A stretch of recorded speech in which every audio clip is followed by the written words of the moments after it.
Hello and welcome to Unwind Sessions, where right after my shift I give the highlights of my workday and answer any questions that might have been asked at a previous session. My name is Juan. I am an English Spanish medical video remote consecutive interpreter with over 4 years of experience. And today is Wednesday, May 26th, 2021. I took a total of 41 sessions. It was more video sessions than phone sessions. Um, they were not that lengthy. I think the longest one was just shy of an hour, and it was a pretty easy day. No, well, I shouldn't really say no new vocabulary. I'll explain right now. But what made it an easy day is that in the morning we had a lot of technical difficulties, a lot of calls that were not going through. So that actually was nice. There was a little break, and there were a lot of calls disconnecting as well. Bad for the patients or for the provider side, but um, it's a nice little break for us interpreters. So that was in the morning, and I noticed that today I am using now um, seguro médico for insurance. Whenever just they say insurance, I'm saying seguro médico. I used to just say seguro, so that's something that I actually started implementing now since I had a problem with that. And another thing that happened today is that for some reason, every single time when they say supply and demand, I always forget that the correct translation for that is oferta y demanda for Spanish. And that is so weird because I'm actually studying business administration, so that's like a term that is used a lot in that career. And I don't know why it just doesn't stick. I mean, supply, oferta, I don't know. So I actually had to look it up. And I looked it up after I get the translation. But what I actually said was provisión y demanda, which is not wrong, but it's not the best translation, right? And I don't know why oferta y demanda, I gotta just remember that. Oh, and another thing that happened, this is why I said there was new, I couldn't say that there was no new vocabulary because I actually learned definition for a word that I thought that I knew. And what happened was that the lady, the LEP, the patient, said that she felt, let me say in Spanish and then I'll explain. She said, cuando subo escalones me siento agitada. And I translated that as when I climb stairs, I feel agitated. And I honestly, I've been using that translation for years. If they say agitado, I say agitated. And no one has ever had a problem with that. They've been understanding it very well. But today, a doctor didn't understand and asked the patient. She said, "What do you mean you feel agitated? Agitated means angry. So once you're up those stairs, you feel angry?" And then the lady went ahead and said, "No, of course not. I actually feel very tired and short of breath." So, um, this is the first time they had ever told me that. This is the first time this had ever been brought to my attention. So after that session, I decided to go ahead and look it up, for my own knowledge. So I looked up the definition in Spanish from the RAE website. If you know what the RAE is Real Academia Española. So that's like the law in Spanish, and they have like a dictionary there on that website. The website is dle.rae.es, and it says that agitado es un adjetivo dicho de la respiración o del pulso, como ejemplo que se ha acelerado, o adjetivo que se desarrolla con mucha actividad o desasosiego, un viaje agitado. So in English, it says it's an adjective that if it's said about the breath or the pulse, it means that it's racing or accelerated. And number two is an adjective that is something that has been done with a lot of activity or restlessness, like very agitated trip. Actually, no, not a very agitated trip, like a very hectic trip, I could say. Not agitated though. Um, I went ahead and then I looked at the definition from merriam-webster.com, and it says that it's a troubled in the mind, disturbed, and upset. So, yes, doctor, you were right. However, I actually looked up more synonyms and everything, and then there's rattled, there's nervous, and there's but let's just say it's a very colorful word, and it could mean many things in English, but the things that it cannot mean, that it does not mean that the breath or the pulse is racing, which um, brings me to the point that, um, well, this is a false cognitive, right? Because even though it's very similar and you would guess that it's the same things, uh, they are not. Um, so you have to be careful with this. And like I'm telling you, I've been using that for years and no one has said anything. So now, what I am going to do from now on, whenever, because this is a word that LEPs use a lot, agitado. So I am going to go ahead and clarify. I'm going to go ahead and clarify because I want to make sure that my rendition is as precise as possible, of course, and I'm going to go ahead and clarify to make sure what it is that they're actually feeling. And once they tell me, then I will go ahead and tell the doctor. But what the doctor settled on that the lady was feeling is that she felt fatigue. So when a person tells me that they're agitado in español, this is what I imagine. Like they're winded, like like they can't catch their breath, they're tired, they're fatigued, they're winded. So that's what I think. And in English, I never, I just thought I knew like I just went with it. It sounds the same. It should be the same, right? Boy, was I wrong. So, yeah, I mean, that's just one word to keep in mind, but there are many. There are many words because both languages are so similar, but yet they're so different. So, yeah, that's just something to keep in mind. I mean, I've been using that for 4 years in a wrong manner, and now I realize that it's wrong. But it's also nice that I know that it's wrong, so that way in the future I don't make that same mistake again, and I can make sure that both parties communicate much, much better. So that was it for my highlights today, and I would like to talk a little bit about what I feel are my pros and my cons as an interpreter. This is something that I wanted to talk about. I don't remember when, maybe on Monday, but there were some questions, so I actually went ahead and answered the questions. So I'm gonna go ahead and start with the pros. A pro that I think that I have as an interpreter is that I am actually stubborn.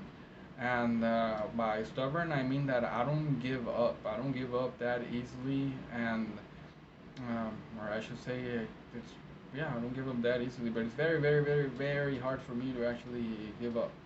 So that I feel that that is something that a feature that actually really helps me, like with vocabulary or learning new things. Like that is one of the things. Like um, for example, when I was learning the vocabulary, it just seemed like the vocabulary list that I was learning was endless. But that never made me give up. It made it seem more like a challenge, and I was just studying until I actually got it. and that is a thing that I actually do. I actually enjoy puzzles a lot, and video games as well, and um, I don't put them down unless I'm actually finished with them. Having said that, there are some puzzles that have gotten the best of me, and I have just I've never been able to solve a Rubik's cube. And video games, there's some video games that are still on my list. And the other day I was just playing Mega Man X, a relentless game, man. Anyways, I'm getting sidetracked here. So yeah, I'm very stubborn, and I think that's a good quality of an interpreter, like that attitude to never give up, to keep on practicing and practicing and practicing. Another pro I would say is like I really like doing a good job. My grandpa, he used to tell me whenever we work, he said, um, your job is your calling card. Your job, however you do your job, that is going to show all of the people the quality of your work and what you actually do. If somebody sees a job well done, and if somebody sees a job well done, and they actually see that job and they ask, oh well, who did this job, and or they actually like it, that actually speaks good about you. So you should always strive to give your best and do the best job that you can. And that is one of the biggest lessons that I learned from my grandpa, and he would always drill this into me. So I am very thankful with my grandpa for that. And another thing is that I really love language and I really love words. Now, don't take my word for it, but um, there are stories about me that when I was little, I was speaking clearly at a very young age, and that I was using like really big words at a young age. I honestly don't know where I could have gotten those words or that advanced language. I have no idea, and I don't even remember that. But one of the things that they tell me is that I used to tell my little cousin, who is like older than me, like 15 days older. I used to tell him, you have to speak clearly and correctly. And they said that I would say it with like with like with good pronunciation. Of course, in Spanish, tienes que hablar claro y correcto. So that is something funny for me. So ever since a little kid, I've ever said that. So I really love languages and I really love words and I really love the correct use of the language, and I love puns as well. So that is just like something, of course, that is really going to come in handy as an interpreter for me. Another thing is that I have a really good memory. Not for everything though. I don't know. That is one thing. I don't know how to like use my memory to actually remember what I want. It just like kind of works on its own. But I know that for the most part, I can rely on my memory. Of course, not 100%. I don't have photographic memory or any of that. But I can remember a lot of things, and that is something that has come in handy, of course, remembering vocabulary and also to um, remember long utterances, right? And to make symbols for my note taking. Another thing is that I work hard. I mean, if there's work to be done, I don't play until the work is done, and that's just how I am. Not all the time though. I'm human, but yeah, for the most part, I'll be grinding it out. Another thing is that I have an open mind and I am willing to learn new things. Like, for example, this thing that happened with the doctor, I as soon as that happened, man, my mind was ready to get online and start researching what the term actually means in English and in Spanish, just so that I could get better, right? So that I could do a better job. Another thing is that I can actually interpret fast. Um, as soon Of course, this has been developed more through practice, but at the beginning, like when I was taking my interpreting course, I remember that it was not like greatly difficult. Of course, it was difficult because it was a new skill, but I caught the hang of it like really quick, and I noticed that it is not difficult for me to actually interpret things. Like I've actually mentioned in another video, I can do um, side interpreting, I think it's called. Whenever you're reading something in a language and then you're translating or interpreting it at the same time. So that's actually something that I can actually do, and that has really helped me. And as soon as the statement is given and I have all of my notes down, I can start interpreting right away. I don't even need to take that much of a time. So that's something that I actually find good as well. Now for cons. For cons, number one thing is that I do too many things. And what do I mean by too many things? Like, of course, when I'm working as an interpreter, I only work as an interpreter during that time, and there's nothing else that I can actually do, right? But after my shift, right now I am studying a bachelor's degree, and then I am working. Well, interpret your world. I'm actually not working on that right now, except for this. So yeah, I'm actually doing online sessions. So that's something else.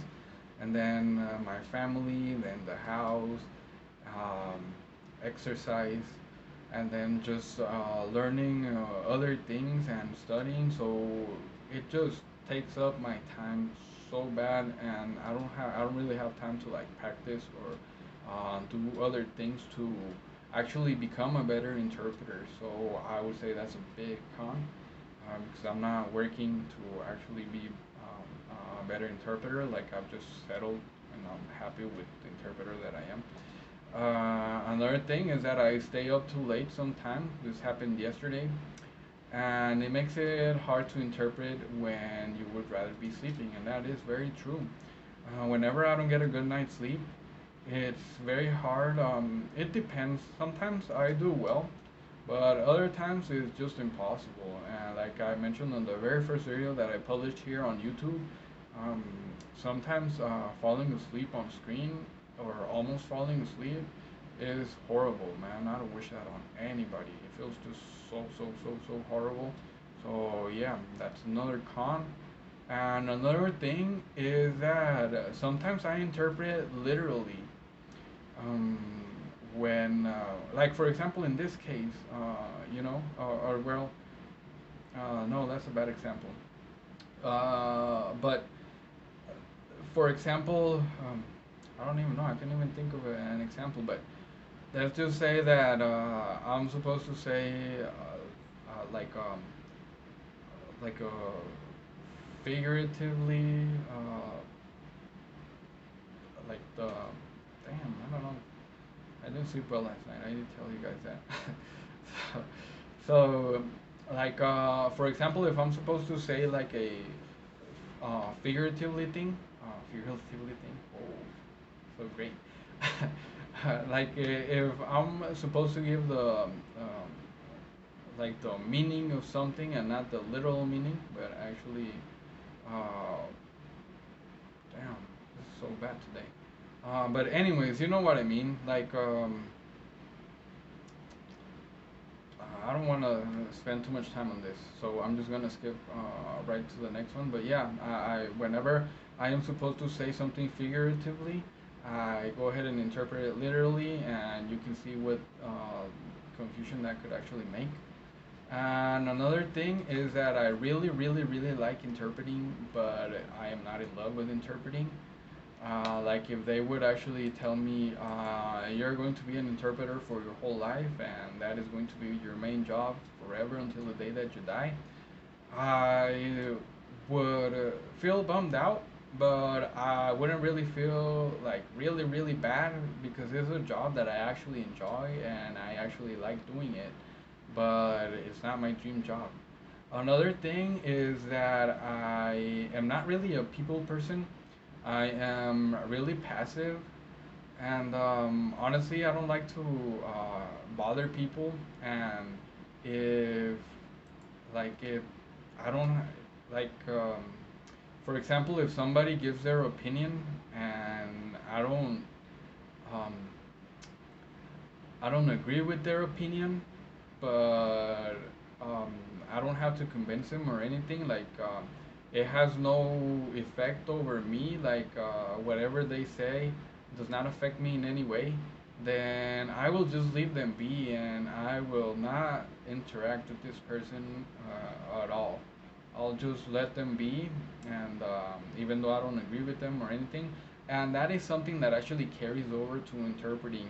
For example, I've already mentioned in some videos that the problem that I have is like when the LEP actually knows some English or pretty good English, and the provider and they start having a conversation. Like I don't like to interrupt them, and um, I've already explained on some videos that bad things that happen from this, not horrible things or life-threatening things, but things that I wish wouldn't have happened.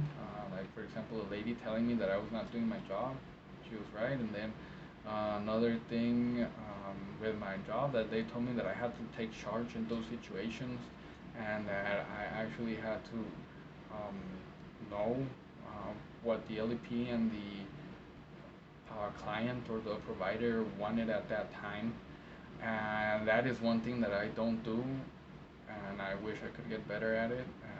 I'll work on it. I'll try to see how I can work on that. So I'm gonna get to my last con, and my last con is that sometimes I space out.